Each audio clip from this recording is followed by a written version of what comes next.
gentlemen, we've just caught Junie B sleeping on the job. I don't know. I think she's been drinking. Oh, not again. Well, anyway, training's not going so well. Yep. This is pretty much it. My lawnmower. All right, well, anyway, I'm back to make a video. I'm going to give you a final thought on a book that I did not read, but it has become officially my favorite book that I've never read. Basically, what I'm getting at is audiobooks are not reading, they're listening. Argue with me all you want. I'm not changing my mind. So I listened to this audiobook on my trip to Gettysburg. And the interesting thing about this is I've seen this book many times. Well, I guess we're going to dig a new hole.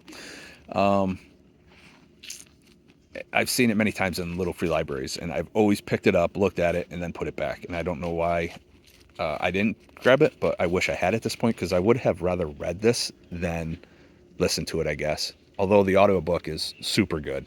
There's 3 girls that are the 3 characters as far as the females go. There's 2 main characters as men go, but they don't have anybody for them. And yeah, the name of this book is The Girl on the Train. It's by Paula Hawkins, released in 2016, and it's a suspense thriller. I've made this video several times. I'm realizing how hard it is to talk about this book without giving away anything, and it really doesn't do this book any justice. So I'll just give you the basics of it. It's Rachel, who is basically the main character. She rides a train every day to work, and every day that train stops at a certain location, and she looks out her window, and there's a house that she looks at, and there's a couple. There's a guy and a girl. She has named them Jessica and Jason, which at first creeped me out because that's my name and my sister's name, so I was kind of grossed out. But once I got past that, the story was fine. So she has given these 2 people like a storyline. Like, she is such a sad, lonely person that she's living through these people that she doesn't know, and giving them jobs and conversations and just storylines. And she sees them, and they seem like a loving couple. But one day when the train stops and she looks out, there's a different guy there, and Jessica and this guy are kissing, and this kind of upsets and sets Rachel off. She's a little unhinged. We kind of find out later in the story why that is. But yes, so she's super upset, super mad. There's some history to the cheating aspect that plays into this that really upsets her. And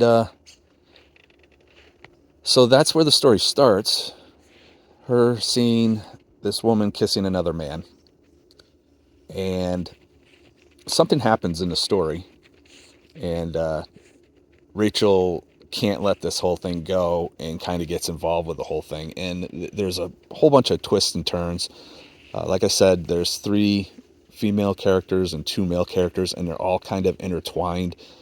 And there's just something that happens to one of the characters. And yeah, the book is really good as far as keeping you wondering. I don't know how many different times I changed my opinion on who, what, why, where kind of thing. Towards the very end, it gets super sad. Yeah, the book ends interestingly, very good. But yeah, there's definitely some sadness in it.